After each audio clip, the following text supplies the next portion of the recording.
So what is ECG? Electrocardiograph या ग्राम? Graph होता है।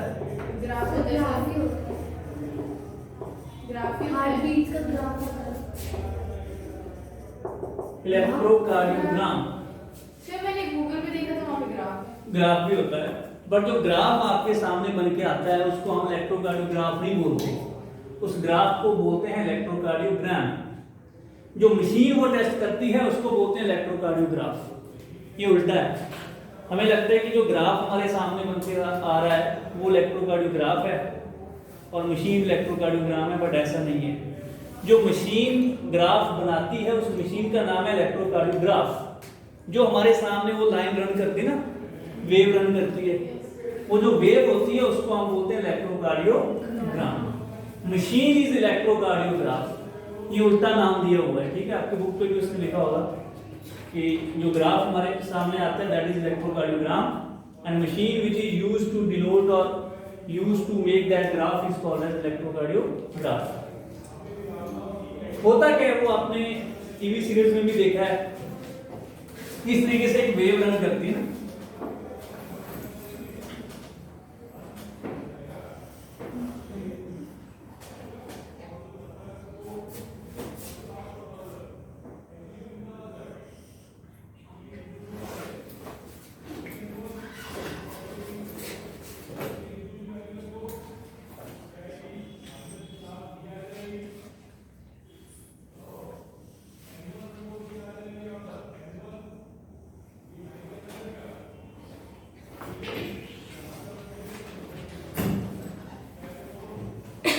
इस तरीके से एक वेव जो है वो आपके मॉनिटर के ऊपर रन करती है। होता है क्या, ईसीजी में आपके ना पेशेंट के यहाँ पे इलेक्ट्रोड्स लगा दी जाती है, हार्ट के आसपास क्या लगा दी जाती है, इलेक्ट्रोड्स। हम सभी ने लास्ट लेक्चर में पढ़ा था एसए नोड। एसए नोड आपका क्या है, पेसमेकर। एसए नोड क्या है जी, ये क्या प्रोड्यूस करता था एसए नोड, इलेक्ट्रिकल इंपल्स। मतलब ऐसे नोड में क्या एक्सचेंज हो रहा है, इलेक्ट्रोलाइट का एक्सचेंज हो रहा है, सोडियम पोटेशियम का एक्सचेंज हो रहा है। मतलब ये क्या जनरेट कर रहे हैं, इलेक्ट्रिकल इंपल्स। तो इलेक्ट्रोड्स हम यहां पे क्यों लगा रहे हैं, इन्हीं इलेक्ट्रिकल इंपल्स को चेक करने के लिए कि क्या ऐसे नोड में इलेक्ट्रिकल या इलेक्ट्रोलाइट्स का एक्सचेंज हो रहा है।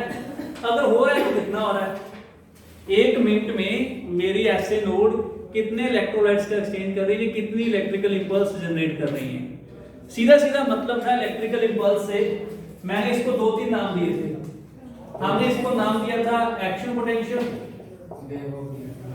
और हमने इसको नाम दिया था wave of depolarisation.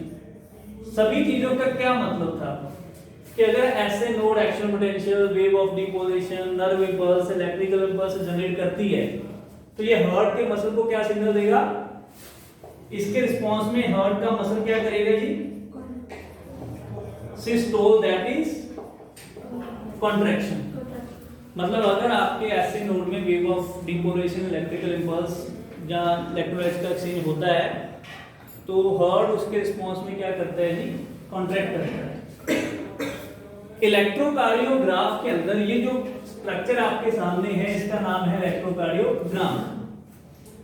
So ECG को अगर डिफाइन करना हो तो कैसे लिखेंगे, कैसे डिफाइन करोगे, what is ECG, what this diagram is depicting, क्या डिपिक्ट कर रही है जी, contraction and relaxation of the heart, graph of rate of so that means it is a graphical representation of electrical activities occurring in heart or SA node. So what is electrocardiogram? It is a graphical representation of electrical activities occurring inside the heart. So it is a graphical representation. What is ECG? It is a graphical representation of it is a graphical representation of it is a graphical representation of all the electrical activities all the electrical activities, all the electrical activities occurring inside the Representation of all the electrical activities. It is a graphical representation of all the electrical activities occurring inside the pacemaker of a heart. Pacemaker of a heart. Pacemaker means SA node. Pacemaker means SA node. Pacemaker of a heart.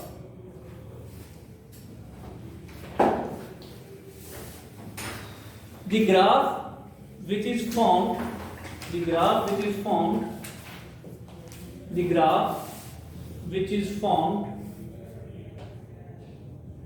on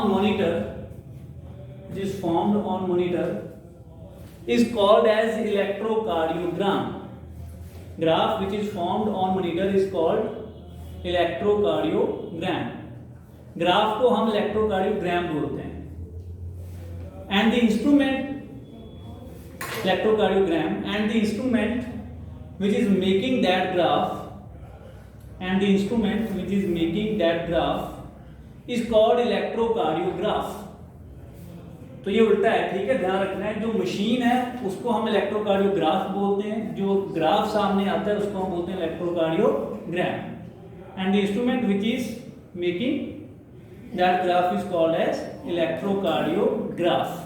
तो machine का नाम electrocardiograph है, जो आपके सामने graph बन के आ रहा है उसका नाम इलेक्ट्रोकार्डियोग्राम है. इसमें होता है क्या बच्चे, 4 वेव्स होती हैं. पी,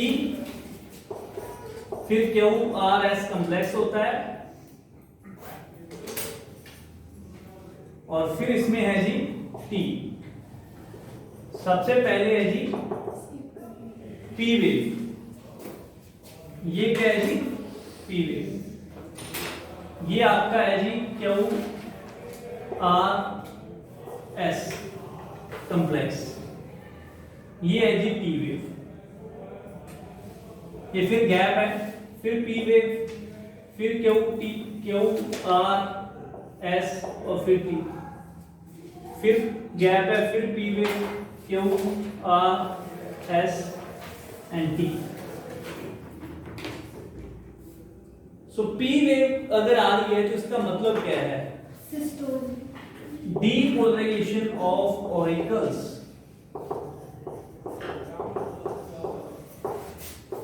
पी वेव का मतलब क्या है जी,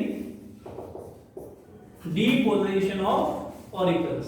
उस दिन मैंने आपको डीपोलराइजेशन का सीधा मतलब समझाया था कि अगर डीपोलराइजेशन होती है ऑरिकल्स में तो depolarization is directly related to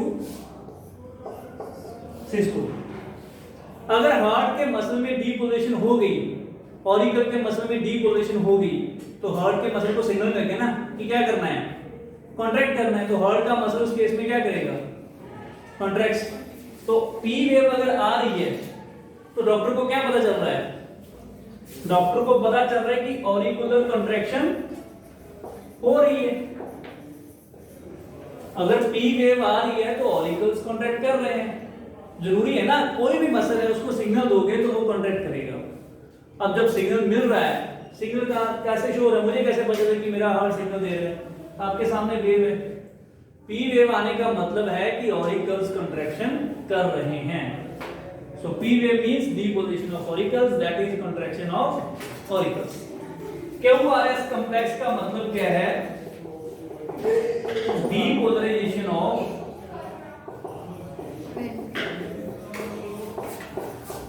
ventricles. Depolarization of ventricles. और वेंट्रिकल्स की डीपोलराइजेशन का सीधा सीधा मतलब क्या है, ventricular systole. Systole means contraction. Ventricular systole means ventricles की कॉन्ट्रैक्शन हो रही है. अगर ये कॉम्प्लेक्स भी आ रहा है तो मतलब वेंट्रिकल भी कॉन्ट्रैक्ट कर रहा है. और क्यूआरएस कॉम्प्लेक्स जब आता है, पी वेव तब खत्म हो जाती है क्योंकि आगे निकल गई. तो इस टाइम पे ऑरिकुलर किसमें चले जाएंगे जी, और हमने पिछली क्लास में देखा भी है, जब ऑरिकल कॉन्ट्रैक्ट था इस टाइम पे देखो जब पी वेव थी, इसको भूल जाओ, जब ऑरिकुलर कॉन्ट्रैक्शन में थे तो वेंट्रिकल किसमें थे, रिलैक्सेशन में थे, तो इस टाइम पे वेंट्रिकुलर डायस्टोल ऑलरेडी है, ठीक है, वो अंडरस्टूड ही है। बट जब क्यूआरएस कॉम्प्लेक्स आता है तो डीपोजिशन ऑफ वेंट्रिकल्स होती है, जो वेव ऑफ इंपल्स है वो हमने लास्ट क्लास में देखा था, ऐसे नोड से पुरकिंजे फाइबर में होता वो बंडल ऑफ फिश से ना पुरकिंजे फाइबर में होता वो वेंट्रिकल में चला गया, जब वेंट्रिकल में चला गया तो ऑरिकल के पास कोई सिग्नल नहीं रहा, तो ऑरिकल किसमें चला गया, डायस्टोल में, मतलब ऑरिकल का क्या हो गया, रिलैक्सेशन। पी वेव हमें क्या बताती है कि ऑरिकल्स की कंट्रैक्शन हो रही है, क्यूआरएस वेव क्या बता रही है कि ऑरिकल्स की रिलैक्सेशन होगी और वेंट्रिकल्स की क्या होगी, कंट्रैक्शन। टी वेव का मतलब है repolarisation of ventricle. So join this two.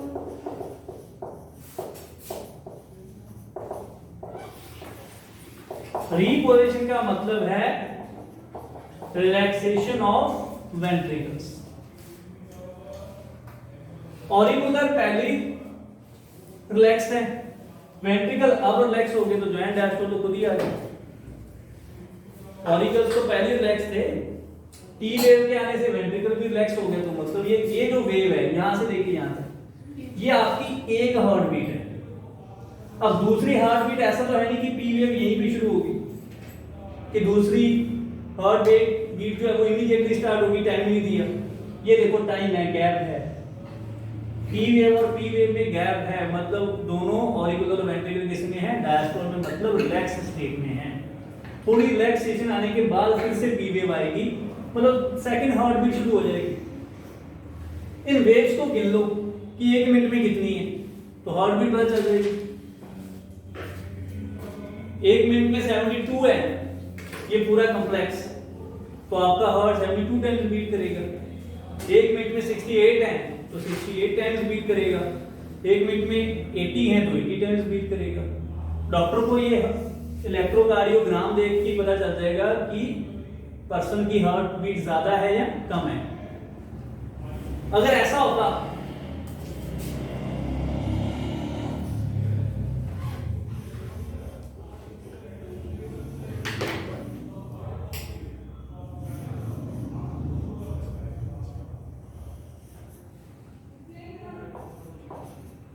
इसको देख के क्या पता चल रहा है आपको,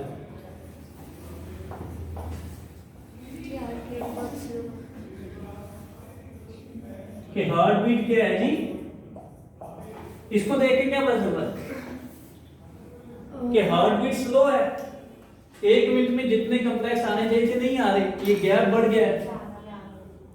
एक हार्ट बीट यहाँ पे खत्म हुई और दूसरी शुरू हुई, उसमें गैप ज्यादा है, तो 1 मिनट में नंबर ऑफ बीट्स कम होगी, मतलब हार्ट की जो बीट है वो स्लो है। 1 मिनट में 72 नहीं है, 55 है, 60 है, 62 है, 61 है। इसका क्या मतलब है, यहाँ पे पूरा का पूरा एक कॉम्प्लेक्स ही मिसिंग है। डॉक्टर को ये देख के पता चलेगा ईसीजी का देखने का करने का मतलब क्या होता है, क्यों ईसीजी किया जाता है। 2 चीजें हैं, एक तो हार्ट का मसल, एक आपका पेसमेकर। अगर तो ऐसे ईसीजी आ रही है तो मतलब पेसमेकर में दिक्कत है कि पेसमेकर ने जो इलेक्ट्रिकल इंपल्स जनरेट करनी थी, पेसमेकर का काम है ना 1 मिनट में 72 टाइम्स इलेक्ट्रिकल इंपल्स जनरेट करना, वो एक इलेक्ट्रिकल इंपल्स जो 72 टाइम्स करनी थी वो कर ही नहीं पा रहा, वो 60 टाइम्स ही कर रहा है, वो 62 टाइम्स ही कर रहा है, तो इसका मतलब पेसमेकर में खराबी है। तो डॉक्टर किसको हाथ पाएगा, किसको सर्जरी किसकी होगी, पेसमेकर को चेंज करेंगे। बट अगर ईसीजी बिल्कुल नॉर्मल है, इलेक्ट्रिकल इंपल्स को जब चेक किया गया इलेक्ट्रोड रख के यहाँ पे तो बिल्कुल नॉर्मल है, बट फिर भी पर्सन की हार्ट बीट स्लो है, इसका मतलब दिक्कत किसमें है, सिग्नल तो जनरेट हो रहा है बट उस सिग्नल को रिस्पॉन्ड किसने करना है, मसल ने, तो मसल में खराबी है। मसल के न्यूरॉन ट्रांसमिशन में भी तो खराबी हो सकती है, मसल प्रोटीन में भी तो खराबी हो सकती है। सर मसल से नोडल टिश्यू होता है, नोडल टिश्यू बोल सकते हो, मसल बोल सकते हो। नोडल टिश्यू तो वही है जो इस वेव को पूरे हार्ट में जनरेट करता है, ट्रांसफर करता है। अगर मसल को मान लो मेरा मसल से डैमेज है, कि मेरे हाथ के मसल डैमेज है, मैं जितना मर्जी सिग्नल देता हूं ये उंगली हिलेगी नहीं, तो मसल में भी तो दिक्कत हो सकती है ना। तो ईसीजी करने का मतलब यही है कि देखना है डॉक्टर ने कि दिक्कत कहां पे है। जरूरी नहीं कि पूरा का पूरा कॉम्प्लेक्स मिस होता है, कई बार ऐसे हो जाता है पी वेव आई बट पूरा कॉम्प्लेक्स आया ही नहीं, ऐसे भी पॉसिबल है कि वो एस कॉम्प्लेक्स मिसिंग है। तो फर्स्ट वाले में जब दो उसके बीच में डिस्टेंस आ रहा है तो वो दिखा रहा है कि कॉम्प्लेक्स मिसिंग है। बिल्कुल एक कॉम्प्लेक्स पूरे मिसिंग है, डिस्टेंस ज्यादा है। हाँ बच्चे डिस्टेंस एक नॉर्मल डिस्टेंस कितना होगा? कुछ चेंज कैसे होगा कि कैसे होगा इसमें? पेस मेकर रिप्लेस करना पड़ेगा, नया डर जाता है बाहर से। क्या बिल्कुल मशीन होती है बच्चे, जिसने इलेक्ट्रिकल सिग्नल जनरेट करना मशीन है, इतनी डब्बी जैसी मशीन होती है वो रखने से चेंज होती है उसकी बैटरी 6 महीने। वो शुरू में जो बैटरी आई थी उसमें दिक्कत थी कि 6 महीने साल बाद चेंज करनी पड़ती है, तो लॉन्ग टर्म वाली आई 2 साल 3 साल वाली आई। डॉक्टर डालता है, बंदा नहीं डालता है। बिल्कुल अगर चेंज करनी पड़ती तो पता बिल्कुल बच्चे डॉक्टर रेकमेंड करता है। जरूरी नहीं है कि हर बार हार्ट ओपन हार्ट सर्जरी हो, यहाँ से ना यहाँ से डर जाती है आपकी और यहाँ से भी डर जाती है। उनके पास होती है एक उसको क्या बोलते हैं, एंजियो टाइप बोलते हैं उसको, तो वो यहाँ से डाल के कर देते हैं। वाले ग्रुप में वीडियो भेजो, मेरे पास पड़ी है इसकी इसीलिए।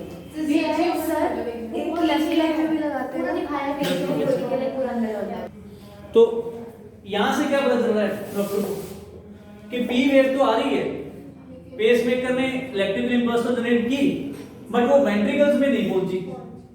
इसका मतलब जो बंडल ऑफ हिस्स है, जो नोडल टिश्यू उसको लेके जा रहा है, वहां पे कोई दिक्कत है, वहां पे कोई बीच में कोई न्यूरॉन डैमेज होगी तो एक नर्व से दूसरी नर्व को सिग्नल गया ही नहीं। ऐसे नोड ने सिग्नल किसको देना है? एवी नोड को। एवी नोड से कहां जाना है? बंडल ऑफ हिस्स में। अब ऐसे नोड ने तो सिग्नल जनरेट कर दिया, वो मुझे कहां से पता चला? पी वेव से। पर कई बार तो सिग्नल चला गया कि ओआरएस कॉम्प्लेक्स बन गया, कई बार नहीं बना। इसका मतलब जो नीचे एवी नोड है जिसने बंडल ऑफ हिस्स को सिग्नल देना है वो खराब है। तो अल्टीमेटली यहां से हमें यही पता चलेगा कि खराबी कहां पे है, प्रॉब्लम कहां पे है। क्या पी वेव नहीं बन पा रही, क्या ओआरएस वेव नहीं बन पा रही, टी वेव नहीं आ रही, या पूरा कॉम्प्लेक्स ही मिसिंग है।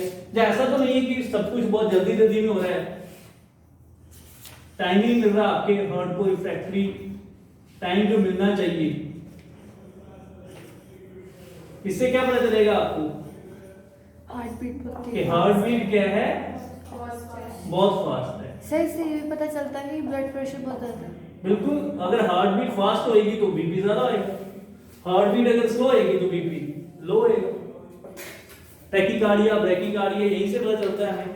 ईसीजी करा के पता चलेगा कि हार्ट बीट फास्ट है, स्लो है। आयरन और कैल्शियम की डेफिशिएंसी की वजह से किसी की पल्स ज्यादा हमेशा रहती है, लाइक नॉर्मल पल्स भी 112 तक रहती है, 115 तक।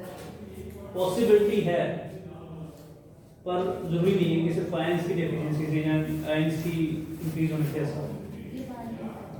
उसकी पॉसिबिलिटी बिल्कुल है, क्योंकि इलेक्ट्रोलाइट्स का एक्सचेंज यहाँ पे मैं मेन आपको 2 इलेक्ट्रोलाइट बता रहा हूँ, पर ऐसा नहीं कि 2 ही होते हैं, कैल्शियम भी होता है। Calcium is also an important ion. आपके मसल मूवमेंट के लिए भी कैल्शियम सबसे जरूरी है। कैल्शियम तो बेस है, किसका? कैल्शियम तो बेस होता है, तो फिर वो उसके आयरन से बड़े उन्हीं बनेंगे बेस से में। इसके कैल्शियम कैन से बेस से होंगे नहीं चाहिए। उससे क्या दिक्कत है? हमने कौन सा ये बोला कि बेसिक कंडीशन में मसल जो है वो कॉन्ट्रैक्ट नहीं करते हैं, या एसिडिक कंडीशन में कॉन्ट्रैक्ट नहीं करते हैं, ऐसा कुछ है ही। कैल्शियम एक इंपॉर्टेंट आयन है जो आपके मसल को कॉन्ट्रैक्ट कराने के लिए जरूरी है। जब तक कैल्शियम नहीं आएगा मसल कॉन्ट्रैक्ट नहीं करेगा। मसल कॉन्ट्रैक्शन के लिए कैल्शियम जरूरी है। यहाँ पे मैंने आपको नहीं बताया बट यहाँ पे मेन दो आयन है, सोडियम और पोटेशियम, जो इलेक्ट्रिकल इंपल्स को बनाते हैं। बट कैल्शियम भी इंपॉर्टेंट है इस इलेक्ट्रिकल इंपल्स को बनाने में भी। क्लोरीन भी इंपॉर्टेंट है, कैल्शियम भी इंपॉर्टेंट है। सारे आयंस जो है वो इंपॉर्टेंट, तभी तो ग्रेडियंट बनेगा, तभी तो सोडियम और पोटेशियम का एक्सचेंज होगा। एक्सचेंज तो आयंस की कंसंट्रेशन की अकॉर्डिंगली होना है ना, कोई भी आयन मूव करेगा according to concentration gradient. Gradient set करेंगे कैल्शियम, क्लोरीन, सोडियम, पोटेशियम, ये सारे आयंस। तो इसी चीज देख के ही हमें ये पता चलता है कि पर्सन की पेसमेकर नॉर्मल काम कर रही है, जब पर्सन का पेसमेकर उतनी इलेक्ट्रिकल इंपल्स जनरेट नहीं कर पा रहा है जितनी करनी चाहिए, जब वो जरूरत से ज्यादा कर रहा है। इस केस में 1 मिनट में 80, 81, 82 बीट्स, तो इसका मतलब नंबर ऑफ कॉम्प्लेक्सेस जब 1 मिनट में ज्यादा है तो हार्ट बीट भी ज्यादा होगी।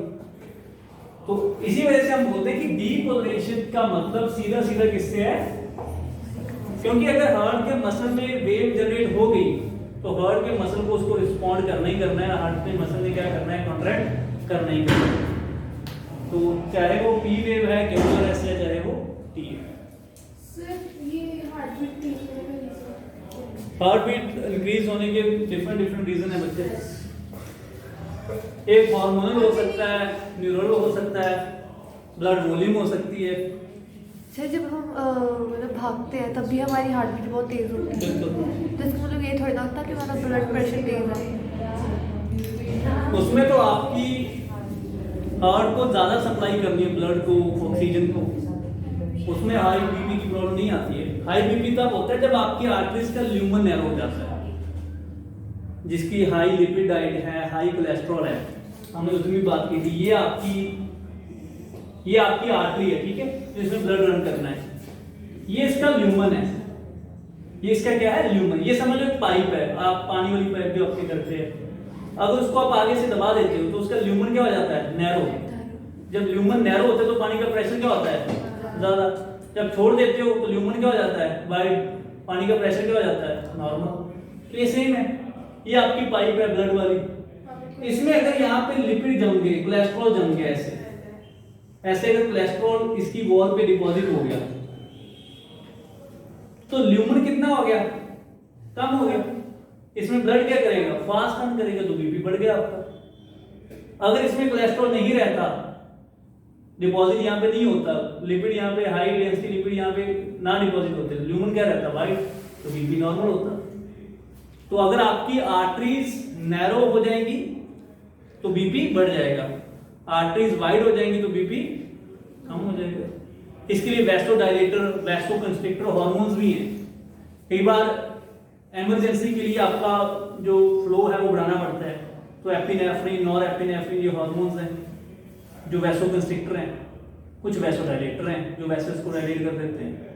तो बीपी आपका हार्मोन्स की वजह से भी ऊपर नीचे हो सकता है। ब्लड की वॉल्यूम अगर बढ़ जाएगी तो बीपी बढ़ जाएगा, ब्लड की वॉल्यूम अगर कम हो जाएगी तो बीपी कम हो जाएगा। ये भी रीजन है, डिफरेंट रीजंस हैं। फिर इससे भी फिर हार्ट अटैक आ सकता है अगर जैसे कोलेस्ट्रॉल जम गया।